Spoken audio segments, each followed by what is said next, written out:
BMW GS 1200, I think it's 2015 or 2014.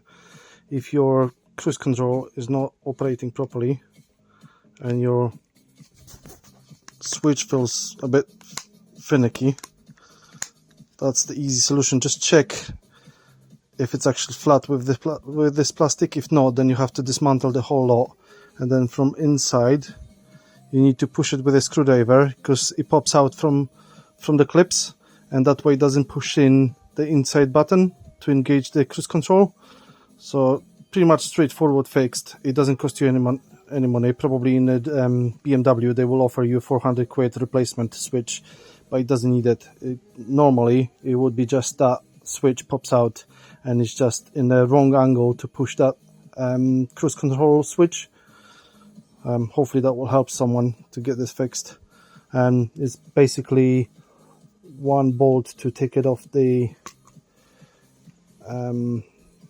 whole handle, as you can see. That bolt here under the control wheel, which is long like this, is on a Torx 15, and then Torx 8 for those little ones. So one is inside through this hole, you can see there, Torx 8 to undo this, and then this plastic, this cover will come off with the buttons, and then you have to just push in from the other side them together, those clips, to make it nice and firm, and then you can engage your cruise control and it will work fine. And then there's another two, one here and one there, to put all this together. And there is two plugs as well you need to be careful with to pull it out. So hopefully this will help someone. Again, GS, the bike is right here, you can see it. So you have to take this cover off and then undo it. There's two plugs, one for the control wheel and one for all the buttons, control buttons. Alright, so slide it in, and the bolt goes through this one to hold it in place in a position. As you can see, the bolt goes into here, all the way in, and then all the covers are recorded after I've put them in. There's just two bolts and then another cover after the main one with the buttons comes in. To make it easier, I had to take it off the master cylinder for clutch, that fog light switch. You need to unplug those, you have to unplug those control plugs, and then you put the bottom cover, screw it in, then the plugs comes in, and there is another cover just clips in after.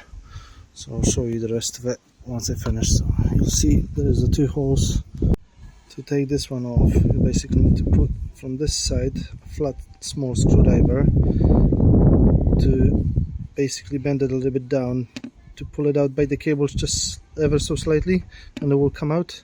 Otherwise if you will try to pull it like that, you can break the cable, so pull it out with the pins. So just be careful with that. As you can see, you have a locking pin here, and there is another part inside right there. So you need to just put the screwdriver from this side and just bend it a little bit, and then pull by the cables ever so slightly. It will come out. Hopefully you can see well. So there is like a clips in there as well for those plugs to plug it in properly. You should feel a slight click in once they are in place. This is how to route the cables. So the top plugs goes into here, and then the main thing goes like that. Something like this. Bloody awful focus. Yeah, and then there's another small bracket like this to push it in. And you can see that rubber grommet of the cable. It goes between this and the other. Clamp it in and seal it properly. Alright. So this is how it looks. Hopefully that helps. Jesus. Yeah. Now you can see. Okay. and then the rest of it out after.